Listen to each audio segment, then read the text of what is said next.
Got to make it right. Every now and then, let me know that you care. If you ever need me, I'll be right there. Sing it! Bow wow! What took you so long to make a new album? Well, for the first part, I couldn't find a record company that thought I knew what the new music should be. And I suppose maybe, and I don't blame them, I guess maybe they just didn't think I knew, you know, how to use all the new computers, and, you know, and I had been keeping myself abreast of all the new instruments and of course listening to all the music, so I've been knowing, you know, exactly what time it was. So I just formed my own record company, and bang, we had tremendous success. Bow wow. Baby, tell me what you want. Baby, tell me what you need.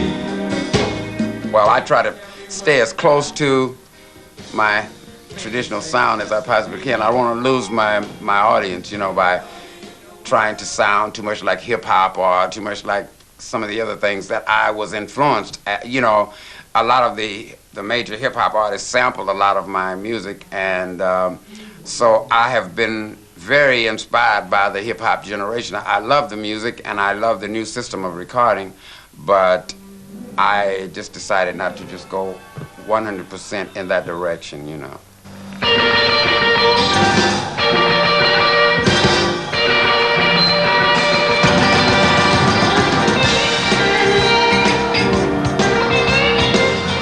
My style is very noticeable because I phrase a little different from most singers.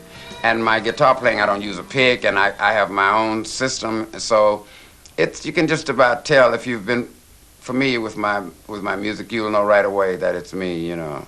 So those are the trademarks. Frank Zappa compared your sound with an ice pick to the forehead. You agree with him? To some degree, yes.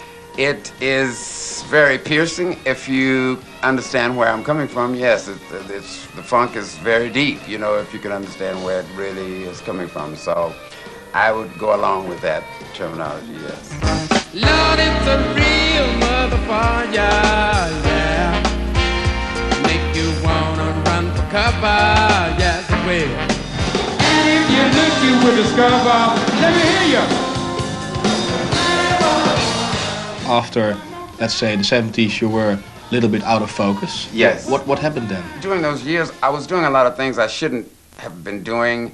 I was kind of, messing around with drugs and a few other things that just wasn't good for my health. And during that period, the disco thing was very prominent, and it was it was kind of discouraging for R&B artists at that point because the music made a drastic change. I didn't know how to approach it. I was, geez, man, it's just not my kind of music.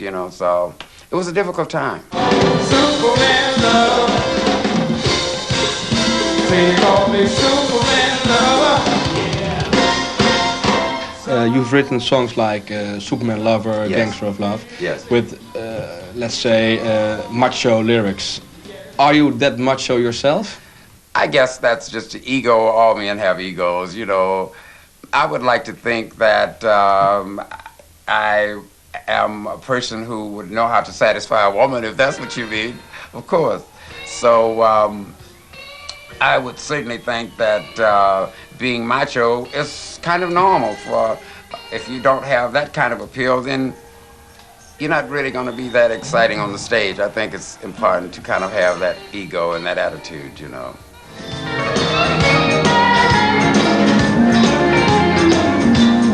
Do we have to wait that long for the next album? I promise, never again. Because you see, now that I see things clearly, I know exactly what has to be done and what should be done. So I shall keep myself current. Just that it took me a while to just find out what exactly was the best thing for me to do. Johnny G is back. Johnny G is back. Yes, absolutely.